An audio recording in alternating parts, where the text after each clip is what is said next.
Assalamualaikum warahmatullahi wabarakatuh. Kami dari kelompok 2 akan mempresentasikan materi terkait bahasa dan kelas sosial.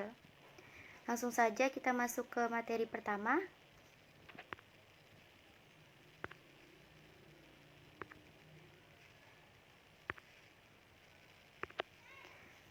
Kelas sosial. Kelas sosial atau golongan sosial merujuk kepada perbedaan hierarkis atau stratifikasi antara insan atau kelompok manusia dalam masyarakat atau budaya. Biasanya, kebanyakan masyarakat memiliki golongan sosial, tetapi tidak semua masyarakat memiliki jenis-jenis kategori golongan sosial yang sama berdasarkan karakteristik stratifikasi sosial. Dapat kita temukan beberapa pembagian kelas atau golongan dalam masyarakat. Nah, beberapa masyarakat tradisional pemburu pengumpul tidak memiliki golongan sosial dan seringkali tidak memiliki pemimpin tetap. Nah, oleh karena itu, masyarakat seperti ini menghindari stratifikasi sosial. Dalam masyarakat seperti ini, semua orang biasanya mengerjakan aktivitas yang sama dan tidak ada pembagian dalam pekerjaan. Nah, golongan sosial terwujud karena suatu ciri yang dikenakan kepada masyarakat yang bersifat spesifik dari pihak luar. Mirip dengan kategori sosial, dalam golongan sosial sudah muncul suatu ikatan sosial. Hal ini disebabkan oleh adanya suatu kesadaran dalam kelompok golongan sosial sebagai akibat respon terhadap cara pandang orang luar terhadap kelompok. Lanjut ke materi selanjutnya, ragam bahasa dan kelas sosial.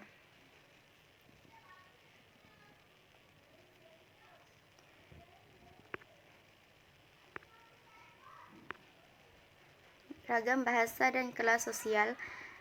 Variasi bahasa terjadi oleh karena amat luasnya wilayah pemakaian dan bermacam-macam penuturnya. Interaksi antara satu orang dengan orang yang lainnya yang berbeda, faktor sejarah dan perkembangan masyarakat membawa pengaruh pada bahasa sehingga berubah menjadi berbagai macam ragam.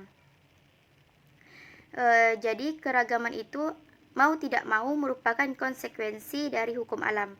Nah, dalam variasi bahasa ini ada dua pandangan. Yang pertama, variasi itu dilihat sebagai akibat adanya keragaman sosial, penutur bahasa itu, dan keragaman fungsi bahasa itu. Jadi, variasi bahasa itu terjadi sebagai akibat dari adanya keragaman sosial dan keragaman fungsi bahasa. Pandangan yang kedua, variasi bahasa itu sudah ada untuk memenuhi fungsinya sebagai alat interaksi dalam kegiatan masyarakat yang beraneka ragam. Kedua pandangan ini dapat saja diterima ataupun ditolak. Yang jelas, variasi bahasa itu dapat diklasifikasikan berdasarkan adanya keragaman sosial dan fungsi kegiatan di dalam masyarakat sosial. Dari ragam bahasa ada sosiolek.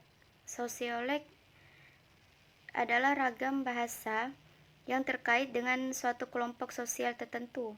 Sosiolek antara lain terjadi pada berbagai kelompok masyarakat menurut kelas sosial, usia, serta pekerjaan. Contohnya adalah perbedaan bahasa antara masyarakat kelas atas dan kelas bawah, remaja dan orang tua, serta antara dokter dan pengacara. Sosiolek atau dialek sosial yaitu variasi bahasa yang berkenaan dengan status, golongan, dan kelas sosial para penuturnya. Dalam sosiolinguistik, variasi inilah yang menyangkut semua masalah pribadi penuturnya, seperti usia, pendidikan, keadaan sosial ekonomi, pekerjaan, dan sebagainya. Sehubungan dengan variasi bahasa yang berkenaan dengan tingkat, golongan status, dan kelas sosial para penuturnya disebut dengan prokem. Lanjut ke materi selanjutnya yang akan disampaikan oleh rekan saya yaitu Risti Raffi.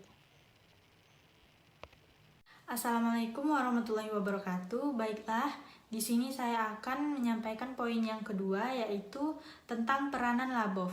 Penelitian yang berperan penting dalam hubungan dengan kelas sosial, khususnya tentang lapisan sosial, adalah penelitian yang dilakukan oleh William Labov.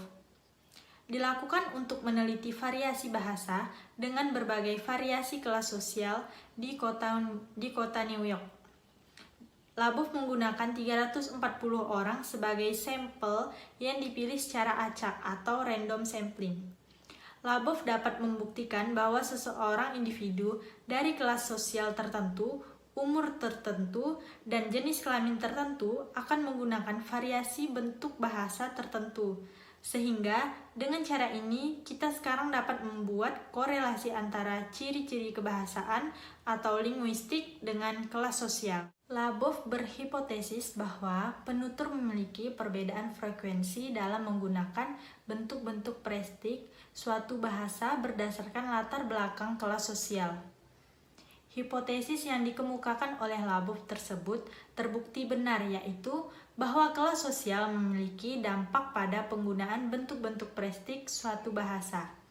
Salah satu contoh penelitian tentang hubungan kelas sosial dengan ragam baku dilakukan di Detroit, Amerika Serikat, dan Norwich, Inggris, dengan menggunakan berbagai tingkat kelas sosial sebagai informannya. Hasilnya, semakin rendah kelas sosial seseorang, maka semakin banyak pemakaian bentuk non-baku dari suatu bahasa.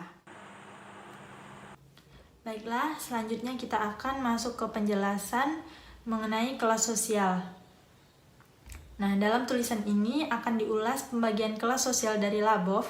Tahun 1966, William Labov menerbitkan hasil penelitiannya tentang tutur kota New York yang berjudul The Social Stratification of English in New York City, atau lapisan sosial bahasa Inggris di kota New York. Labov dalam penelitiannya membuktikan bahwa seseorang individu dari kelas sosial tertentu, umur tertentu, dan jenis kelamin tertentu akan menggunakan variasi bentuk tertentu dalam situasi tertentu. Tidak hanya itu, Labov juga membagi kelas sosial menjadi 4, yaitu kelas menengah bawah, kemudian kelas pekerja, kelas menengah, dan kelas menengah atas. Aksen atau dialek yang berkaitan dengan anggapan sosial di masyarakat berdasarkan penelitian Labov, kelas pekerja tidak mengucapkan R, seperti pada kata guard dan bird. Hal tersebut berbanding terbalik dengan anggapan sosial di masyarakat bahwa orang akan mengucapkan R dalam situasi formal. Berdasarkan hal tersebut, bisa dikatakan bahwa kelas menengah atas akan mengucapkan R, sementara itu kelas menengah ke bawah mengucapkan R dalam situasi formal. Dari semua kelas sosial, hanya kelas pekerja yang tidak mengucapkan R dalam situasi formal. Namun, intensitas pengucapan R paling banyak dilakukan oleh kelas menengah ke bawah. Hal ini memunculkan spekulasi bahwa kelas menengah ke bawah ingin dilihat sebagai kelas yang lebih tinggi. Sehingga masyarakat kelas menengah ke bawah tersebut mengucapkan R. Anggapan kelas menengah ke bawah yang harus mengucapkan R untuk setiap ucapan membuat perbedaan semakin terlihat. Padahal, kelas menengah atas mengucapkan R tidak untuk semua ucapan. Selain Labov, Chambers juga memaparkan pembagian kelas sosial yang berkaitan dengan penelitian bahasa. Menurut Chambers, membagi kelas sosial menjadi 3, yaitu masyarakat kelas sosial atas, masyarakat kelas sosial menengah, dan masyarakat kelas sosial bawah. Masyarakat kelas sosial atas adalah orang-orang yang bekerja sebagai pengusaha, direktur, dan penerima warisan kekayaan. Sedangkan masyarakat kelas sosial menengah adalah orang-orang yang bekerja sebagai ahli dan kepala bagian. Sedangkan masyarakat kelas bawah adalah orang-orang yang bekerja sebagai buruh, pembantu, penjaga toko, dan pekerja kasar lainnya yang mengandalkan kekuatan serta tenaga saja. Baiklah, saya rasa hanya itu yang dapat saya jelaskan dalam penjelasan mengenai kelas sosial. Materi selanjutnya akan dilanjutkan oleh rekan saya, Milenia Khairiyah. Bismillahirrahmanirrahim. Assalamualaikum warahmatullahi wabarakatuh. perkenalkan, nama saya Milania Khairiyah. Nah, di sini saya akan melanjutkan penjelasan materi dari rekan saya sebelumnya, yaitu mengenai ragam baku dan teori Bernstein. Nah, langsung saja untuk poin yang pertama adalah ragam baku. Menurut KBBI, ragam baku adalah ragam bahasa yang oleh penuturnya dipandang sebagai ragam yang baik. Biasa dipakai di kalangan terdidik, dalam karya ilmiah, dalam suasana resmi, atau dalam surat resmi.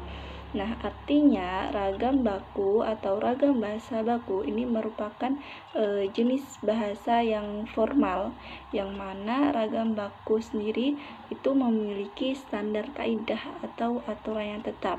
Nah, standar kaidah yang dimaksud itu adalah pedoman EYD. Selanjutnya, poin kedua adalah teori Bernstein. Nah, nama panjang Bernstein itu adalah Basil Bernard Bernstein. Nah, kurang lebih seperti itu. Nah, ia merupakan seorang sosiolog Inggris yang dikenal karena karyanya di bidang sosiologi pendidikan. Nah, Bernstein memberikan kontribusi yang signifikan untuk teori sosiolinguistik kode bahasa yang dikembangkan untuk menjelaskan ketidaksetaraan berdasarkan kelas sosial seperti yang ditemukan dalam penggunaan bahasa. Nah, di teori Bernstein ini ia berfokus pada kode bahasa, yang mana itu terdiri dari dua kode bahasa, yaitu kode terperinci dan kode terbatas.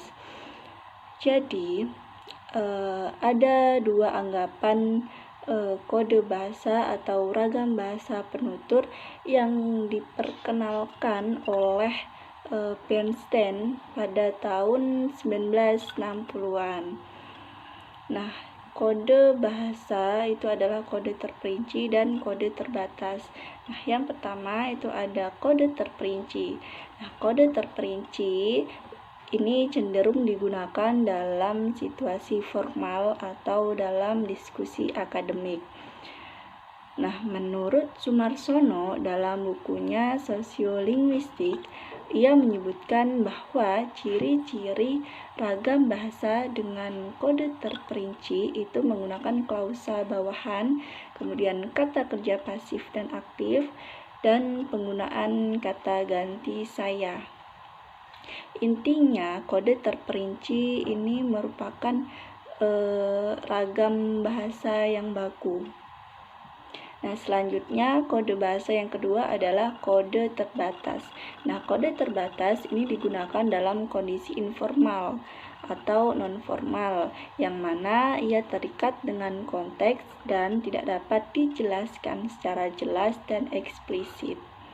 Nah, secara linguistik sendiri memiliki ciri-ciri. Yang pertama itu menggunakan kata ganti kamu.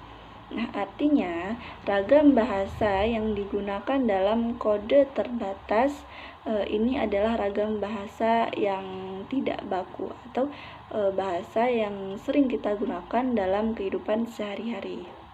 Sini teori Bernstein menunjukkan bagaimana bahasa yang digunakan oleh orang atau sekelompok orang, seperti kelompok orang kelas dengan menengah ke atas maupun menengah ke bawah, mereka menggunakan variasi bahasa tertentu atau mereka menggunakan bahasa yang berbeda-beda.